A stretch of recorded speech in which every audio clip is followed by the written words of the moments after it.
need to really change the education system and how it's not enough to just speak about it. We have to change our behavior. And because the things that you say as a teacher or someone who has power, it has a lot of effect. My name is Rojda Sahin, and I'm originally from Turkey, southeast, the Kurdish part, from an area called Dersim. Not that welcome, to question the production, because usually when most of the women that we know, they are either singers or songwriters, so we are not expected to maybe have a lot of opinions about the production part, because that belongs to someone else. I don't know, it's like they have this kind of expectation from you. It can be either sexually or romantically. They just, some people just can't take a no. And I have my experience is that, especially with older music producers who have been in the business a lot of many years, and they have some kind of power over you. Before we talked about this being self-conscious about what you wear, for example, in the studio, and I think it's something that all women have experienced as well. You think oh, should I wear this? Or maybe these jeans are too tight, I should not wear it because I don't want to distract the guy. You never know what happens. Or you just give your the number to your sister or to your parents and say, okay, I'm going to be here if you don't hear from me in a few hours, this is the address, because it's like going to a bar. Actually you're going to studio to work, but still you feel, I would never feel that if I worked with a woman. I would never feel oh, something can happen. You feel really safe. You don't want to risk anything. It really makes you, almost hate the music that you do.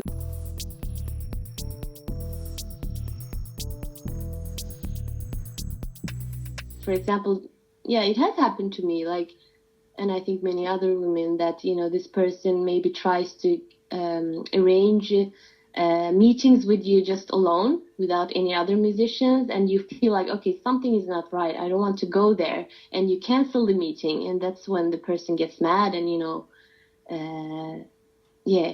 sends you SMSs and texts, and it's really awful. But I must also say that I have worked with a few young and some older male producers who have been wonderful to work with, so I don't want to forget them. You need to be seen as a human being first, and a musician, an artist. But what I want to say is that I have never experienced this with a female, and that's really, a question that everybody should think about. Why is it always men that you are experiencing these stuff with, and never with a woman?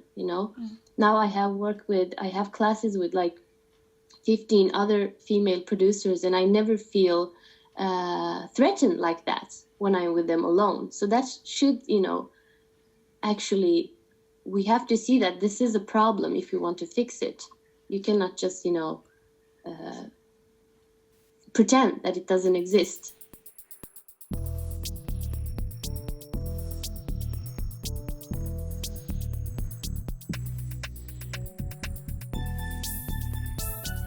They ignore you, it's you need to come there with no makeup, really baggy clothes, and talk in a certain way for them to make you listen. I have noticed a lot of women who take male behavior unconsciously. They dress and talk like them, and to survive in this field, because it doesn't work to be ourselves all the time. Some women, prefer to take more male behavior in order to be respected and to be heard. Really hard to explain. I think you only can know what it means if you have gone through this, if you're a female and you have gone through these experiences.